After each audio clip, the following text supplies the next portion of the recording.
Welcome to Asilas Knowledge Paradise. News stories help, but misinformation tends to creep in now and then. Journalists can't be expected to sort through scientific minutiae during a crisis. It's up to us to figure out the truth. And as you read through this list, you might be surprised at what you only think you know. Here is top common misconceptions about volcano eruptions. Number 10. Misconception: molten rock powers eruptions. About 25 to 30 kilometers, 15 to 20 miles, below our feet, there is intense heat and pressure. Some kinds of rock melt under these conditions, forming magma.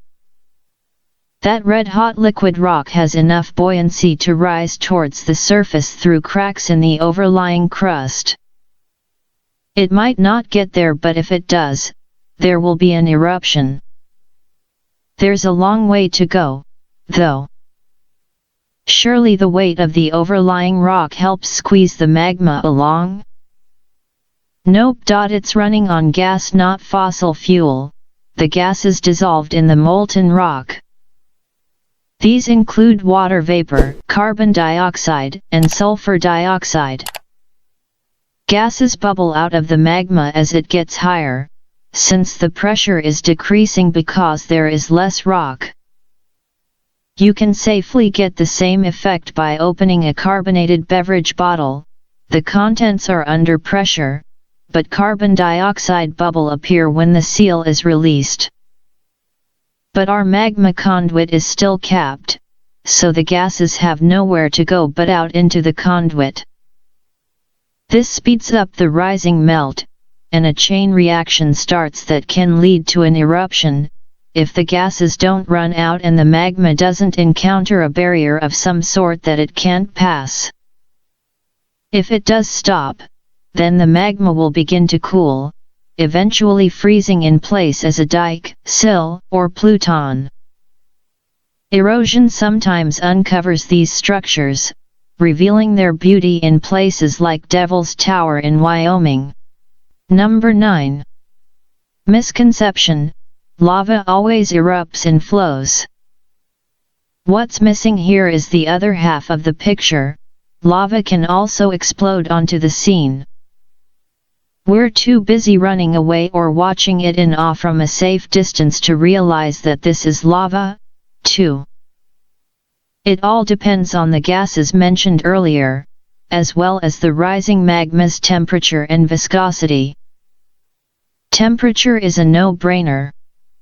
Molten rock reacts much like molasses does to temperature changes, slowing down as it cools off. Viscosity isn't complicated, either. Water has very low viscosity. Asphalt is quite viscous. Gases bubble away in water. Asphalt won't let them pass. This matters because rising magma is driven by gases. It also contains silica, which tends to form long chains of molecules, increasing viscosity. The end result of all this geochemistry: low silica magma lets most gas bubble away before the eruption, keeping just enough to power either a gorgeous Hawaiian-style lava flow, or if there's a fair amount of silica present, something like the clip above. High viscosity, high silica magma, on the other hand, hangs onto more of its gases, building up more internal pressure. A similar pressure increase happens when you shake a champagne bottle. Either way, the bubbles have nowhere to go until you uncork that bottle or the volcano's rock gives way. Then, boom!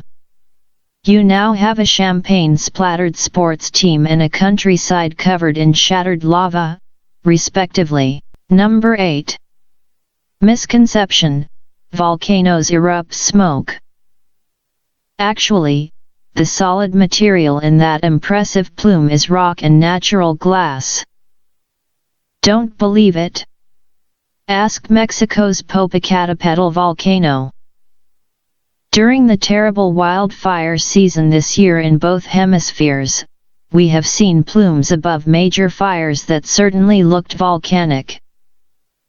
But there is a big difference in their contents. Volcanic ash isn't fluffy like bushfire ash. It's all tiny bits of jagged stone and natural glass that get into your lungs and behind your contact lenses. It's heavy, too. According to the U.S. Geological Survey, just 4 inches of it weighs 120 to 200 pounds per square yard. Even small accumulations of volcanic ash can overload and collapse a roof. It will also do a number on your home electronics and cause power outages, since volcanic ash conducts electricity. Volcanic ash damages cars and other machinery. You will never see smoke affecting jet engines like this. This is why there are volcanic ash advisory centers, VAAC, around the world, constantly on the lookout for ash clouds in global flight lanes. Number 7. Misconception: lava and pyroclastic flows are the deadliest hazard at volcanoes. Pyroclastic flows are indeed lethal.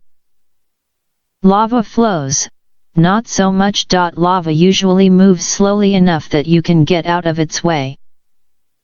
There are exceptions, so don't get cocky next time you visit an active volcano. Nevertheless, a study that looked at volcanic fatalities between 1500 AD and 2017 found that fewer than 700 people had been killed by lava. Pyroclastic flows, which travel farther and much faster than lava, have a body count of almost 60,000 people. What could possibly match that? Would you believe mud? What happens is that water mixes with volcanic ash, forming a heavy mixture like wet concrete that races down river drainages faster than people can run. Volcanologists call these mud flows by their Indonesian name, lahar. You don't want to get caught in one. Lahars can also happen without an eruption. All that's needed is water and loose ash. Heavy rainfall and tropical systems are notorious for causing secondary lahars. In 2007 video above, the water came from a crater lake at New Zealand's Mount Ruapehu. All told, volcanic mud flows of various types have murdered almost 60,000 people over the last 5 centuries. They're as hazardous as pyroclastic flows. Number 6. Misconception: lakes don't erupt. We all know that volcanic eruptions at sea are awesome. Volcanoes near water can also cause tsunamis, like the one at Anak Krakatau in Indonesia in 2018 that killed 400 people. Most of us, though, would never expect water to take the initiative and erupt on its own. But lake eruptions do happen, although there is usually a volcano lurking somewhere in the background. That volcano's gases seep through the lake bed into the water. Under the right circumstances, described below, they build up to the point where the lake explodes, unleashing all that gas in one deadly event. Lake Kivu, which is described in the video above, sits at the feet of Mount Nyiragongo in the Democratic Republic of the Congo. Researchers are worried that future volcanic eruptions could start right under the city of Goma, located on the shores of Lake Kivu. That would be bad enough, but it likely would also set off a lake eruption, leading to a double tragedy. But why would lava erupt in town, 14 kilometers, 9 miles, from the volcano? Number 5. Misconception: eruptions start at the top of a volcano. Tell it to Mount St. Helens, which first exploded sideways in 1980 after a landslide removed rocks overlying the magma inside the mountain. Active volcanoes do usually have at least one summit crater, but molten rock will exploit any zone of weakness it meets. In 1977, for example, and again in 2002, Mount Nyiragongo's famous lava lake drained out through large cracks in the surrounding rocky walls. The unexpected flank eruptions happened far down the volcano's slopes, where there were villages, and many people died. Volcanic fissures usually come in a network and can be quite extensive. One such system extends from Nyiragongo's summit all the way to Goma, the provincial capital that sits on the shores of potentially deadly Lake Kivu. While no activity has been seen there in recorded history, it's entirely possible that those fissures could host a future eruption. And as we've seen, that could be a double catastrophe if it causes the lake to erupt, too. On a happier note, beautiful Iceland is riddled with fissures. It sits on an area where two tectonic plates are slowly moving apart. Many fissure eruptions occur here. The last one, in 2014 at Bardarbunga volcano, didn't disrupt North Atlantic air traffic very much. It was also a spectacle. In this video of drone footage, it sometimes looks as though the lava is coming from a crater. That's actually a spatter rampart, where cooled globs from the lava fountains collect. Number 4. Misconception: exclusion zones are suggestions, not rules. Because what you don't know about a volcano can get you killed. This applies to experts, too. In 1993, for example, a team of international volcanologists entered the crater of Colombia's Galeras volcano, which had been quiet for 5 months, to collect data on it for the Decade Volcano program. They knew the risks and were ready to run whenever other scientists, who were monitoring the volcano's real-time vital signs from a nearby observatory, spotted the least sign of impending trouble. Galeras gave no warning and exploded anyway, killing 6 volcanologists and 3 local residents who had come up to watch the fieldwork. Sudden changes like this are bound to happen when you have a mountain-sized pressure cooker sitting on a hot burner, even in safe places. Exclusion zones are common-sense rules, based on experience gained at the cost of human lives, almost 70 scientists and hundreds of thousands of other people. Even the tragedy at White Island/Wakari volcano in December 2019 spurred advances in volcanology. Sometimes a scientist takes chances, hoping to save many lives in the future. But what about you? Are selfies, boasting rights, and the view worth entering a no-go zone and possibly ending up as just a data point on someone else's research graph? Number 3. Misconception: all big eruptions are Plinian. For most of us, any explosive eruption is awesome. They're Plinian, right? With the other type being pretty Hawaiian-style flows and fountains? Actually, the Volcanic Explosivity Index, VE, starts off with Hawaiian eruptions at VE 0 and works its way up to VE 8, a super eruption. Along the way are a few intermediate grades and 4 different Plinian types. Pictures are worth 1,000 words, so let's look at 2 explosive eruptions. The clip above is Taal volcano in January 2020, which certainly was a big and scary event. It doesn't yet have a VE number, but Philippine volcanologists describe this eruption as steam-related, phreatomagmatic. In terms of intensity, that's not even close to Plinian. While that certainly meets Pliny the Younger's description of the Pompeii destroying Mount Vesuvius eruption in 79 AD. Scientists can be fussy over details. Some call this classic Plinian, while others describe it as sub-Plinian. The Veii scale gives geoscientists a common starting point for subtle disagreements like this.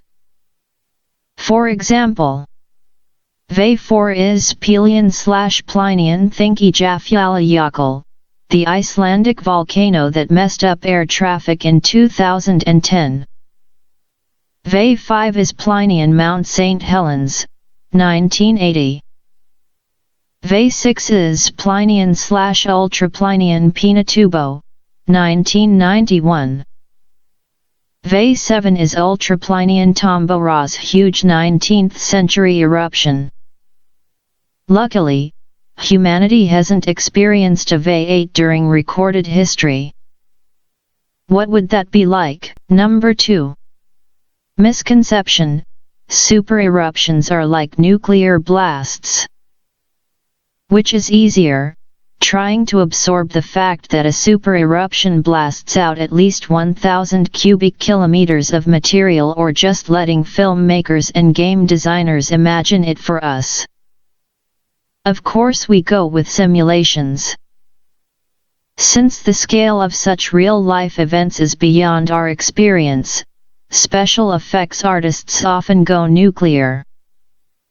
Sometimes they try to stay close to science. Unfortunately, very little is definitely known about supereruptions.